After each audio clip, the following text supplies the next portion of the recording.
Hello, how's everybody doing? This is episode 1 of the VinceMMA show. Ignore the very empty room. I'm moving very soon. I'm looking for places, so just ignore that there's just nothing on the wall and there's just an individual in the back. So I posted on my Instagram story and I said, name me any UFC hot take or controversial opinion that you have that you want my opinion on. So I got about 26 of them, give or take. This is probably going to take me a while, so let's just get right into it. Number 1, from Noah underscore Guider 14. Volk is the UFC GOAT. His first loss to Islam was very impressive, and the short notice fight is relevant. If anything, fighters should be applauded for stepping in last minute. So I agree that fighters should be applauded for stepping in last minute. You can't just say that the fight doesn't count, though. I get that you can say that you should really look into that fight before just counting it and seeing it as the gospel, and there's much more to it than just, oh, he got knocked out in the first round. Yeah, it was 10 days' notice, and he was coming right off the couch. He was not in training camp. I get that. You can't just really pass right over it, though.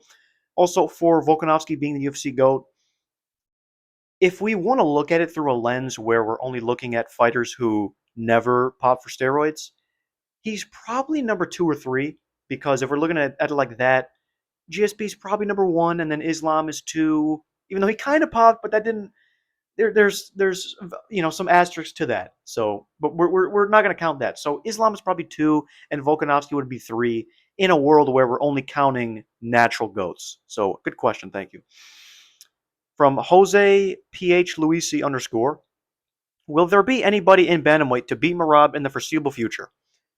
I think no. I really do not think there's a single 135 pounder in the entire sport right now. Doesn't matter if it's in PFL, 1FC, whatever. Nobody at 135 pounds can beat Merab.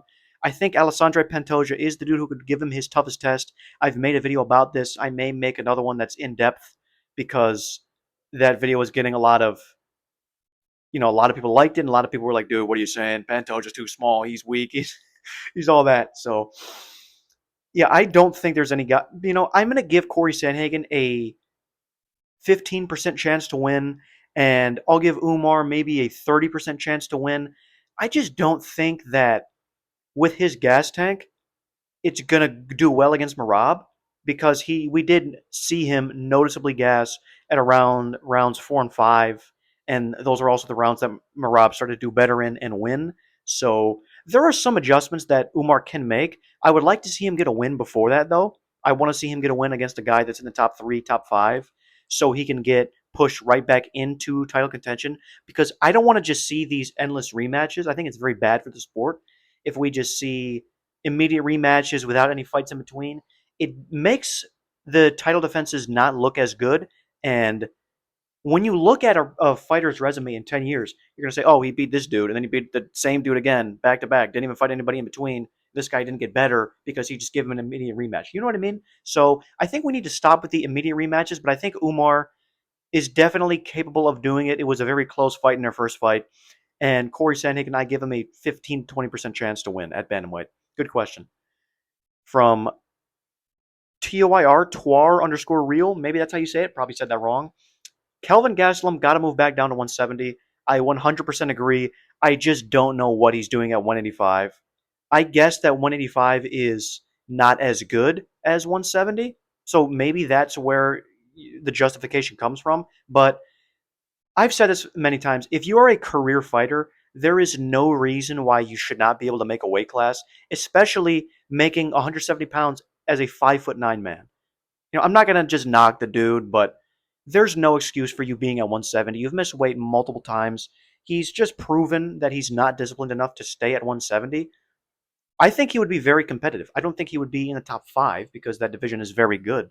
But when you have some of these guys leave the division, like Usman's not going to be there, Leon's probably got 2 more fights realistically. You know, when you have all these older guys that leave the division, Kelvin Gastelum is pretty game at 185. Like, he's really tough.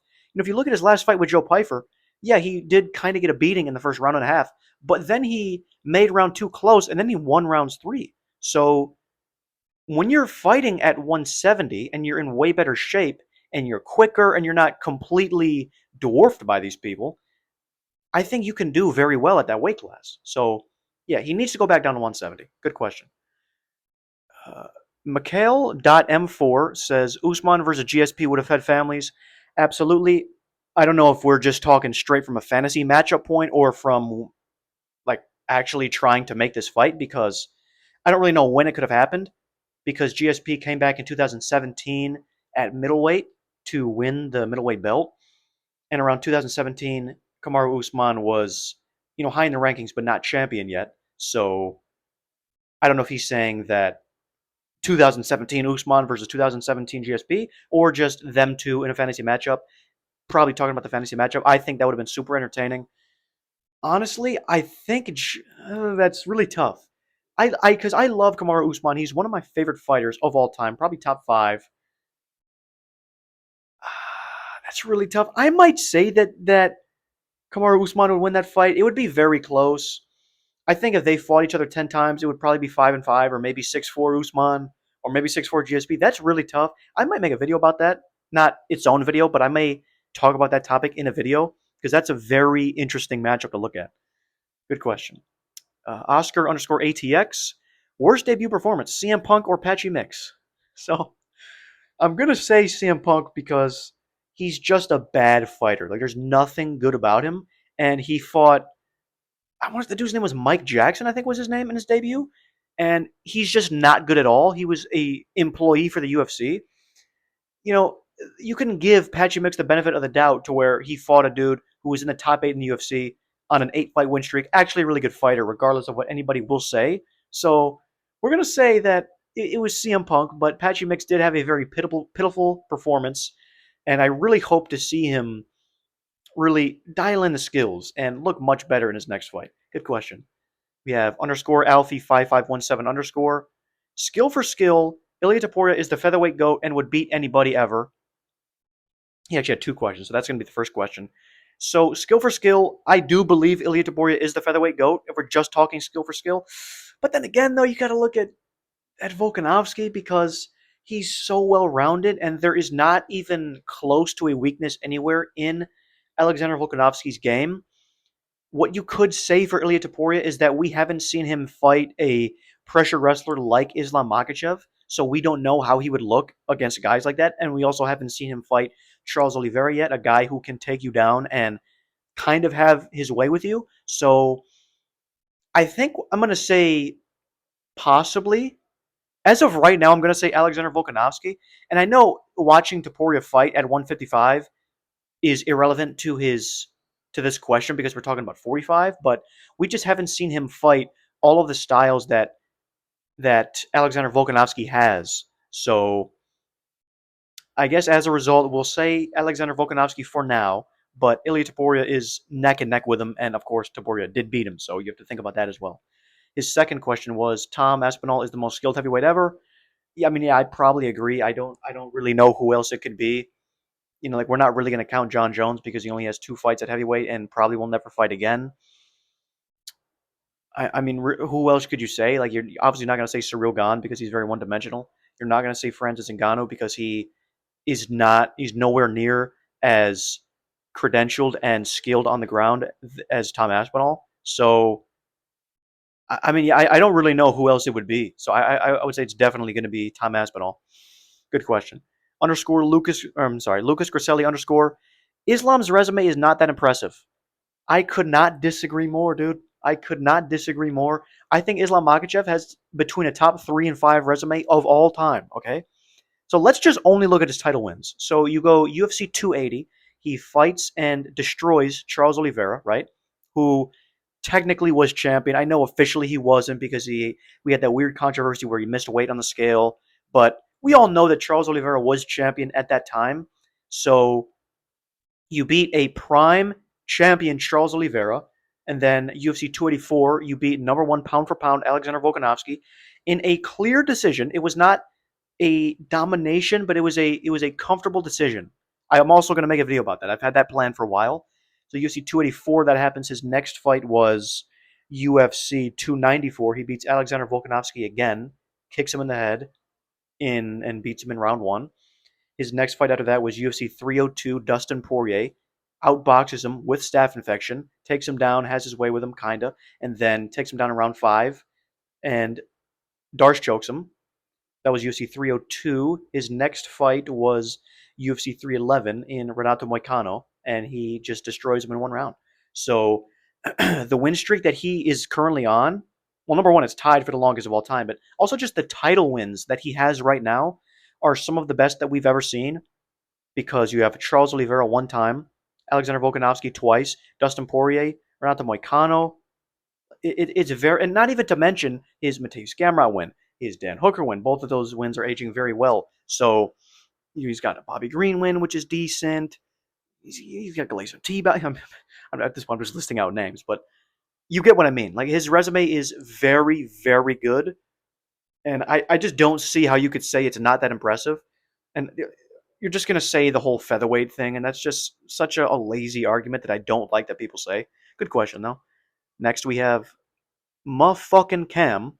When Charles wins on June 28th, capturing his second lightweight title, is he ranked over Islam in all-time lightweight GOAT rankings? So, no, because he's not going to win on June 28th. But even if he does, he's not going to be above Islam Makhachev in all-time lightweight GOAT rankings. Because, I mean, if you think about it, if he would be above him in lightweight GOAT rankings, he obviously would have to be above him in all-time rankings. And there's absolutely no argument for that. But even if he claims to be, even if he claims the lightweight belt again, I don't see a world where he would be above Islam for lightweight. Like he doesn't have the most title defenses. His wins are not as good as Islam Makhachev's. He has lost many times at lightweight versus Islam Makhachev has one loss at lightweight. So no, he's definitely not going to be above him in the lightweight rankings. He will be very close though. He'll probably be above Khabib, to be honest. He definitely will be above Khabib with a win against Ilia Topuria. Good question. At GL33KX Slide, Gleek X Slide, thoughts on Usman versus Buckley? I think Joaquin Buckley is going to win this fight very easily. I don't think Kamaru Usman has anything for Joaquin Buckley at this stage in his career. The one challenging thing about this fight is that you can't say that Kamaru Usman is washed, right? You can't say that he's washed because there's never been a fight where he appeared washed. The only way you could say he's washed is because he hasn't fought since UFC 294, which was October of 2023, almost 2 years ago. That's the only reason that you could say he's washed. But in his last three fights, he has looked very good. In my opinion, he won rounds 2 and 3 against Khamzat Chimaev. And in UFC 286, when he fought Leon Edwards for the third time, he won 2 of the rounds and lost 3. You know, he was getting his legs beat up bad and didn't do that well in that fight, but still looked good. And then, of course, UFC 278, when he got head kicked by Leon Edwards, he was up 3-1 and on his way to winning round 5. So I just don't think that Kamaru Usman has anything for Joaquin Buckley at this stage. Joaquin Buckley will have the speed advantage for sure. He's going to have the power advantage. I don't think a 38-year-old Kamaru Usman can just easily take down Joaquin Buckley, hold him down, control him, get dominant positions, and win multiple rounds in order to win this fight. I just don't see a world where Kamaru Usman wins 3 rounds and wins this fight. I don't think he can outdamage him.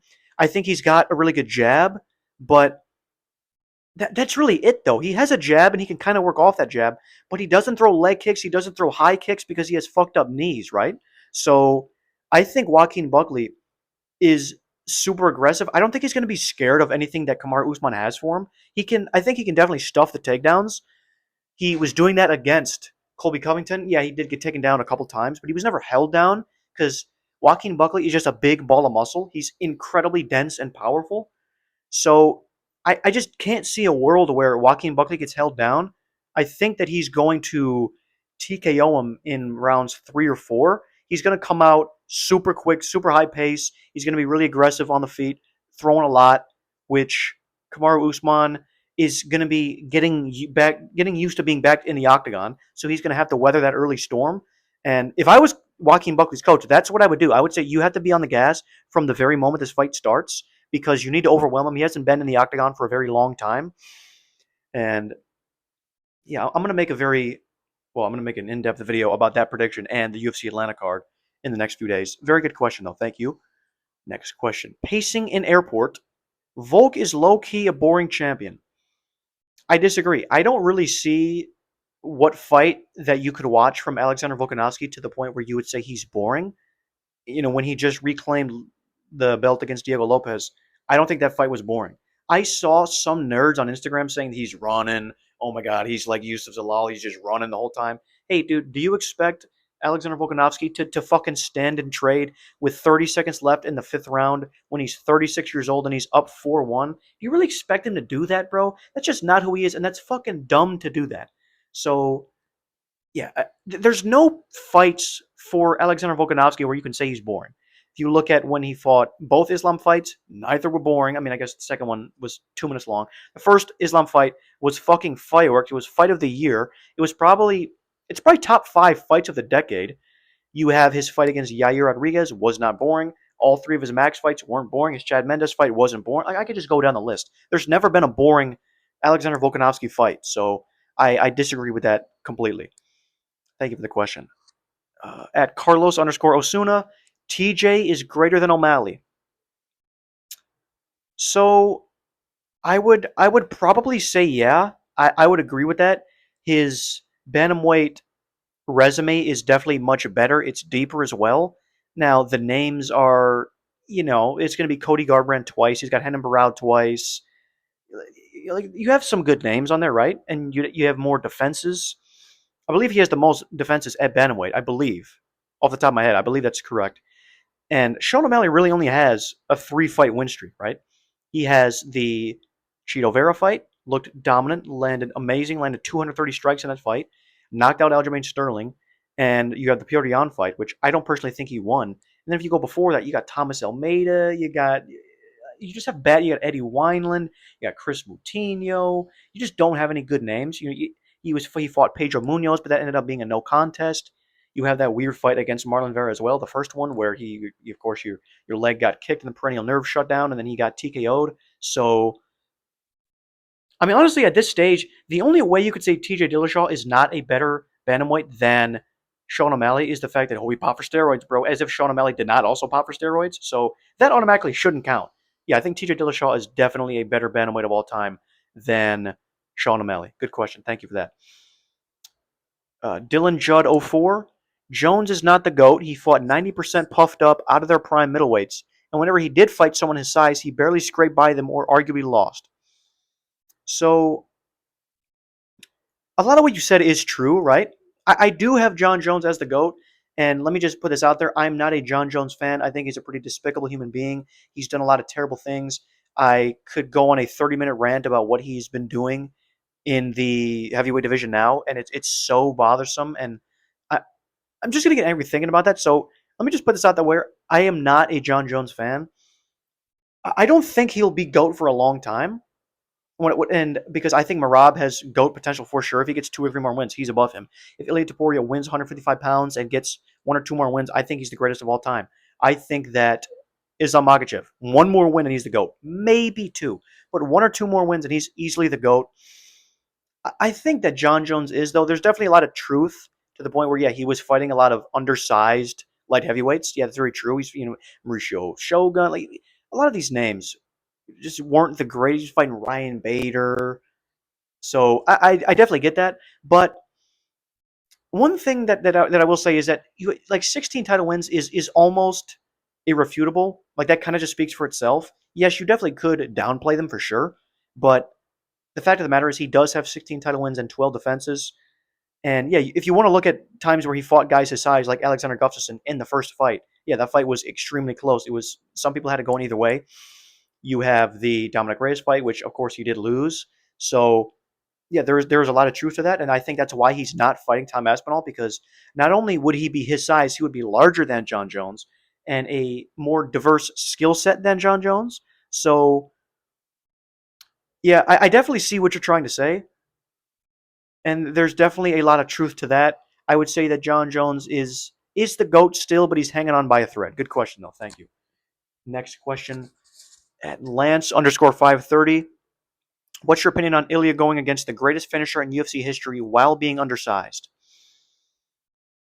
So yes, he is the greatest finisher in UFC history. Of course, he has the most finishes in UFC history. I'm really scared for Charles Oliveira. So I'm a very big Charles Oliveira fan, but I'm also a massive Ilia Topuria fan. Topuria is my favorite fighter in the sport right now. I'm not so much worried about the size of Ilia Topuria because just in the videos that I've seen from him, he already looks like noticeably bigger. Like he looks huge. So I'm not so much worried about the size. There will be a little bit of a height disadvantage, of course, 3 or 4 inches. There's a small reach disadvantage. I think it's only 2 inches. Topuria has a 71-inch reach, and I think Oliveira has a 73-inch reach. So it's not too much of a difference, but I don't think the reach is going to make a difference because Ilia Topuria is going to be fighting on the inside at all times. He's not going to be fighting on the outside, throwing leg kicks, fucking, setting up a jet. It's not going to happen, right? This is not what he's going to do. I think Ilia Topuria needs to shoot takedowns really early. I think Topuria is going to win this fight by TKO in rounds 2 or 3. Charles Oliveira, he just kind of concerns me. His last fight did concern me. He looked very good. His wrestling is much improved. I noticed that it looked much better in that fight. His Muay Thai looked solid in that fight. But again, Charles Oliveira just has this habit of, it's not a habit, it's just what a Thai style is. He has a very high and tight guard, right? And his body is just wide open. So number one, that's why I think that Ilia Topuria needs to shoot for takedowns. But number two, oh my God. Ilia Topuria has absolutely great body shots. And I think those body shots are just going to be wide open and just there for the taking for Ilia Topuria. I think he's going to beat up his legs really early. Ilia Topuria has really fucking powerful leg kicks. I know he doesn't throw that many of them, but they're very effective when he does throw them. Charles Oliveira has never really been badly affected by them though, but we've seen Ilia Topuria, almost send Volkanovski to the canvas and spin Volkanovski around with those leg kicks. He was fucking up Josh Emmett with the calf kicks too. So those are going to be there as well because you're very light on that lead leg, and also like I said, you have a very high and tight guard. So he's going to be ripping to the body a lot more than normal. I just don't see a way that Charles Oliveira can win this fight. Like I wouldn't be surprised if he does, but he's just he's going to be almost 30. I think he will be 36 when this fight happens. There was too many moments in his last fight where he was just getting cracked by very simple shots. That's a thing that I notice a lot about Charles Oliveira is that he's so willing to be in a firefight, and the shots that he gets cracked from are very simple and textbook shots. They're not beautiful combinations against a guy like Dustin Poirier. Like they're just super basic, just straight down the pipe. Boom. Rocks him here, drops him here, or sends him off balance here, or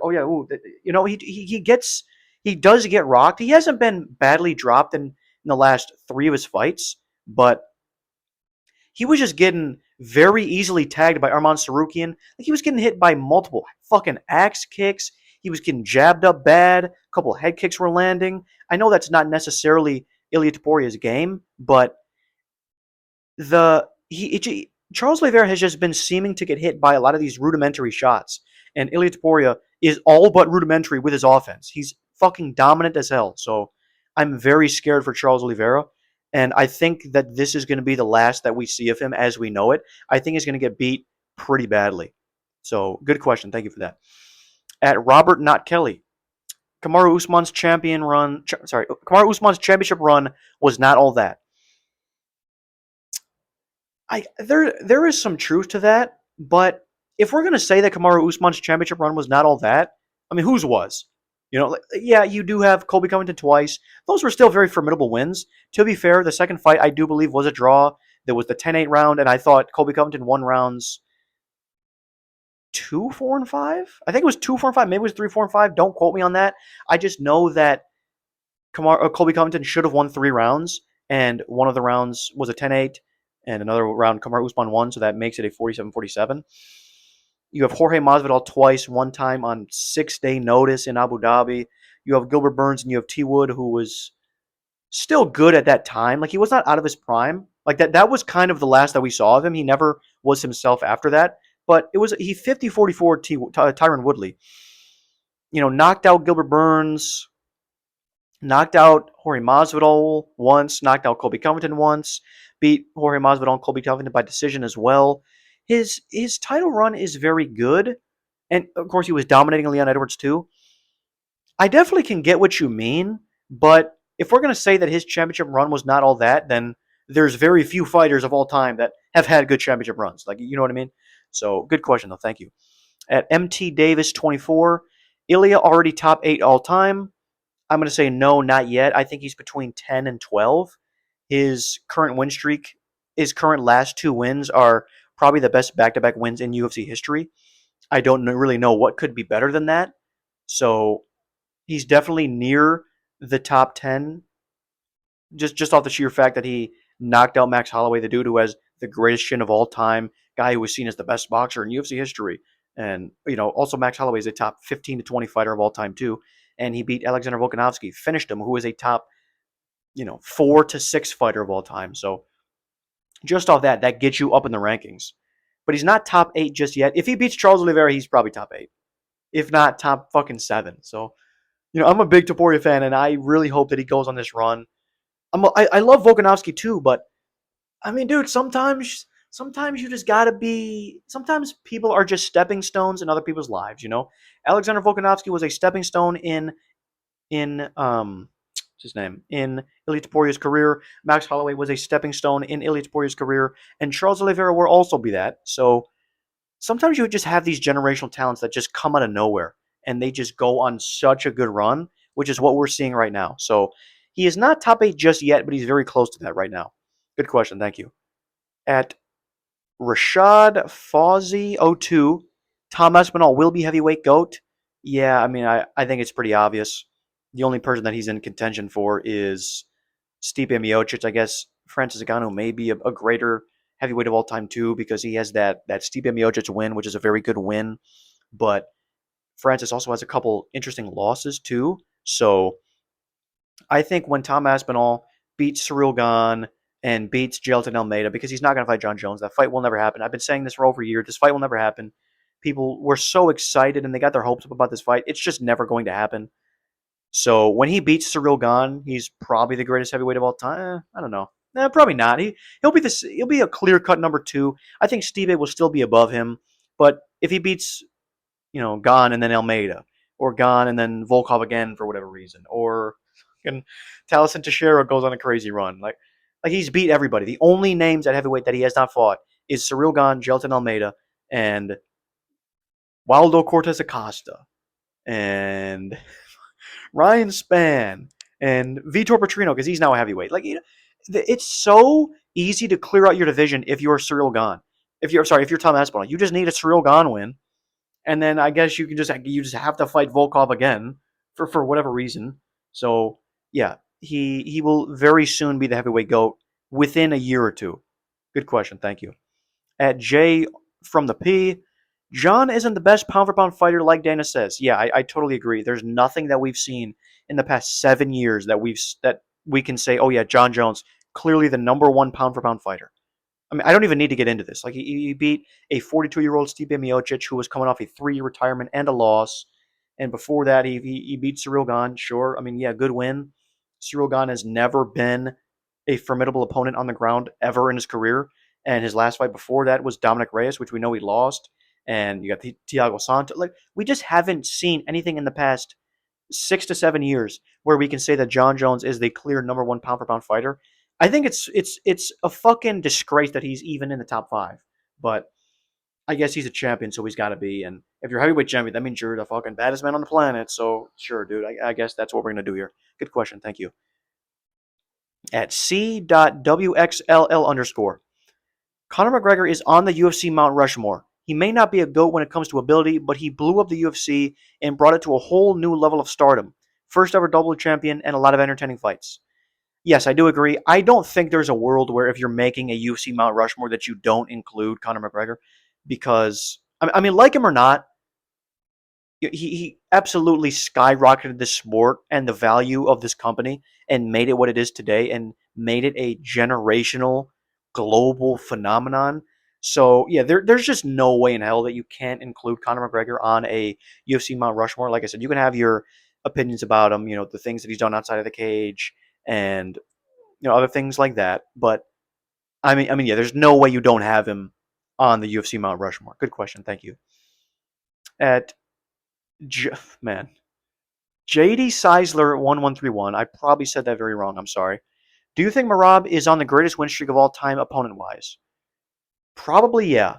I mean, the only other contender I would really think that it would be Islam Makhachev, because you're going to put Volk twice, Charles Oliveira, Dustin Poirier, Renato Moicano. You're going to put that against Piotr Yan, Jose Aldo, Sean O'Malley 2 times, Henry Cejudo, and Umar Nurmagomedov. Like it's neck and neck, and he is just absolutely running through all of these people. To be fair, so is Islam Makhachev. So it's in my opinion, it's 1A and 1B for the greatest win streaks of all time. I don't really know who else it would be. I think it's very clearly them two. It's very hard to choose between which one though, so that's why I'm going to say it's 1A and 1B. Very good question. Thank you though. So next question we have the name's Titus. Shavkat is kind of overrated. I fully agree. I haven't made a video about this, but I've made a couple videos where I've got into this topic. I think Shavkat Rakhmonov is extremely overrated. That does not mean he's a bad fighter. I think he's a very good fighter. So his performances are good, but they're not like phenomenal. Like his last fight against Ian Garry just didn't look that good. He looked very sloppy. And I remember when I was watching that fight, I was saying to the people I was watching it with, dude, Bilal Muhammad would fucking destroy Shavkat Rakhmonov. He would take him down so damn easily. And I guess that opinion hasn't, done that well because Bilal is no longer champion and he didn't really get Jack Della Maddalena down that often. So that's true. But he just like he didn't look that good against Stephen Thompson. He was getting rocked and pieced up by Jeff Neal. And yeah, he had some good moments there. He's always had good moments and looked good, but he's never looked great. And he's portrayed as this boogeyman of the sport and the scariest fighter in the sport. Like I picked Shavkat by decision. I knew he wouldn't finish Ian Garry because I knew when you give him guys that are like that in the top 5 of the division, he's not going to finish these dudes. Like he's very good and he'll be competitive and he may win too, but there hasn't been dominant performances above guys in the top 5.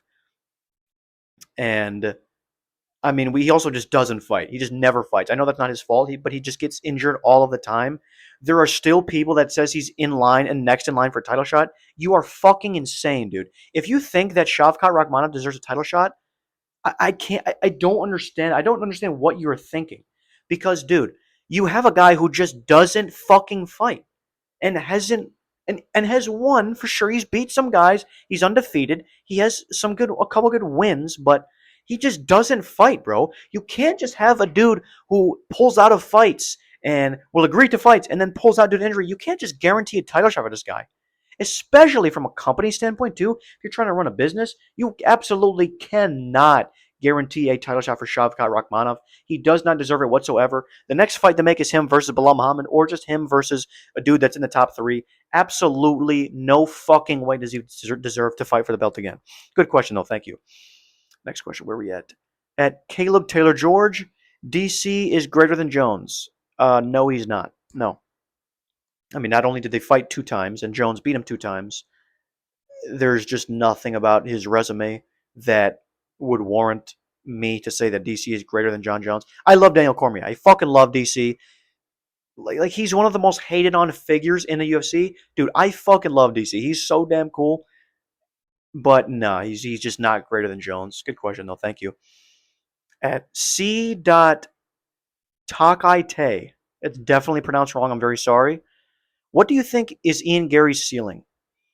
I think Ian Garry's ceiling is fringe top 4. I don't think he gets past guys like Sean Brady. I think he could beat a dude like Michael Morales. I think he definitely will beat Leon Edwards in a 5-round rematch. I mean, I honestly would not be surprised if Ian Garry wins a 5-round rematch against Shavkat Rakhmonov, or not a 5-round rematch, but because the first fight was 5 rounds, but in a rematch against Shavkat Rakhmonov, I would not be surprised if Ian Garry gets that done. I don't think that he is championship caliber just yet.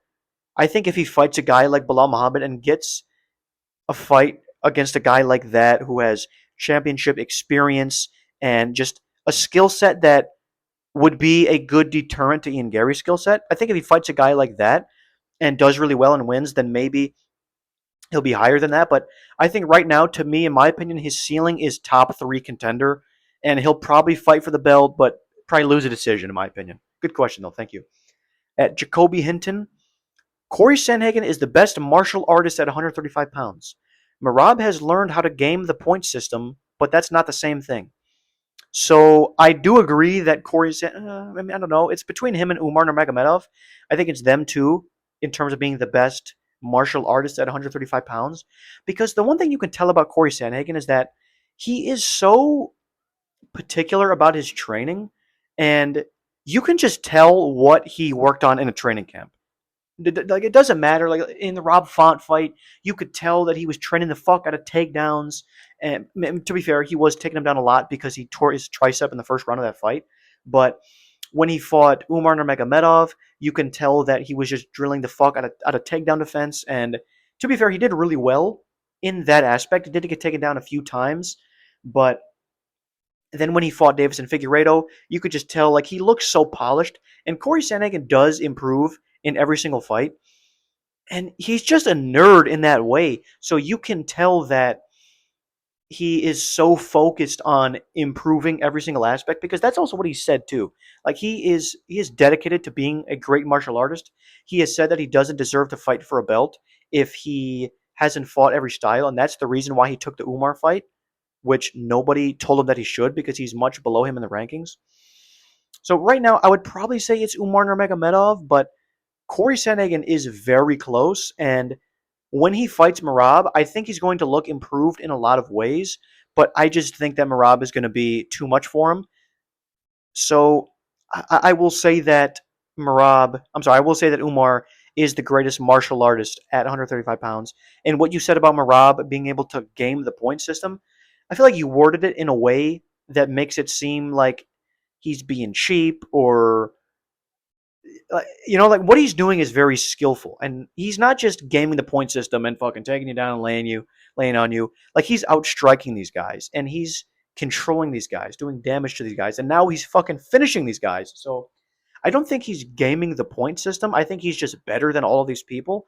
But yeah, I would say I would say that's a good take, but I would personally have Umar just a little bit better as a martial artist. Good question though. Thank you. At Pearl Sum 9, Jon Jones would beat the fuck out of Francis Ngannou currently. I don't think he would beat the fuck out of Francis Ngannou. I think he would definitely beat him, though. He would stand for Francis Ngannou for a total of 0 minutes. He would take him down instantly because Jon Jones does not need to be standing with Francis Ngannou at all. Now, Francis will definitely train the fuck out of every single thing, every single aspect of the ground game, but I think that Jon Jones is weirdly strong. Not saying that he's stronger than Ngannou, but he's weirdly strong in a way where he just knows how to get guys down. It's kind of similar to how Dustin Poirier described Khabib Nurmagomedov. He just knows how to distribute his weight to get these guys down and control them. And I think he would get Francis down very easily. And I also think he would kind of just control him very easily on the ground too. I don't think that fight would be entertaining.